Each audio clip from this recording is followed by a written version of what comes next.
Hello, this is Reverend Adam once more, and I'm here to make another video for you. This is called the Money Pot video, and I'm calling in that because today I'm going to show you how to re-bless your money pot, and every so often you're going to want to do this, but I'm also going to tell you a little bit about how to make one. For me, what I did was I bought mine when I found it at a thrift store, which was only 97 cents, and I really loved it because it was such a great deal. It was originally made for this purpose. I looked it up on the internet, and it was originally, kind of made to symbolize that pot of gold at the end of the rainbow, so to speak. But when I got mine, it didn't have a lot in it anymore. There were some of the things that came out. A lot of the money had, gone away. And then there was a lot that was still left in there. But it was not just money from, the United States. It was money from all over the world. And what I did was I went ahead and I refilled what money was missing.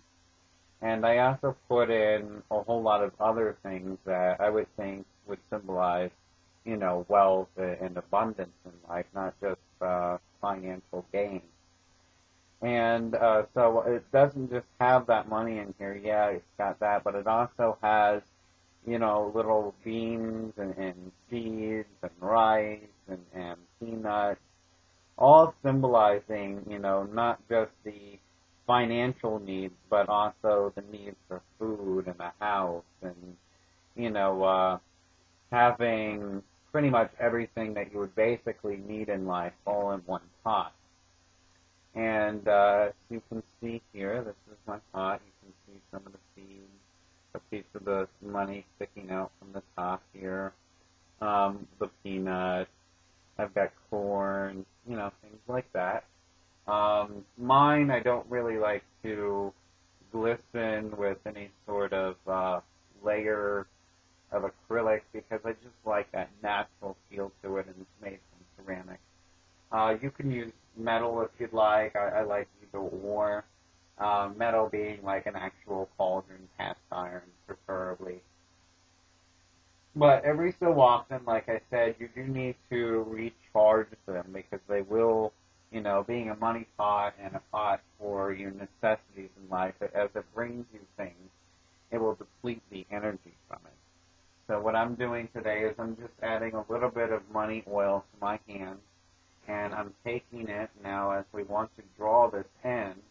I'm going to anoint the outside going counterclockwise. And the reason for this on the outside is just, one, because I really like the scent, and two, because I want to incorporate the whole thing in the blessing, not just the content. And then what I do, because I can't really rub onto the top of it and get everything with my hands, I'll just pour a little bit of the money oil right onto the top of it, only a few drops, and that'll sink into, the entirety of the content. I just dropped my lid. And then I just put my oil away and set it back onto my altar. Now, as you're rubbing it, what you're going to want to do is focus on everything that you need in life, everything that you want. If you have any goals for finances, and if you have the idea of how much money you might need for that goal, imagine that goal and imagine that amount of money coming to you. And be specific sometimes. You need to be very specific because it can draw things very oddly from any sort of place if you don't give it too much direction. What I do is, like, let's say I need money for my business.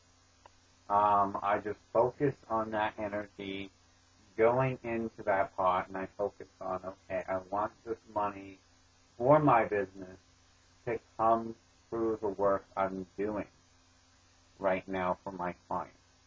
And I focus on that, and I want the work I'm doing for my clients to be abundant and prosperable. And I put that in there as well. You can be very creative with your imagination, and I encourage you to do so. And you can be very creative finding things at thrift stores and, you know, secondhand stores. Antique stores even can be pretty cheap sometimes, finding the right supplies for you also. This was a great find. So I hope you enjoyed the lesson.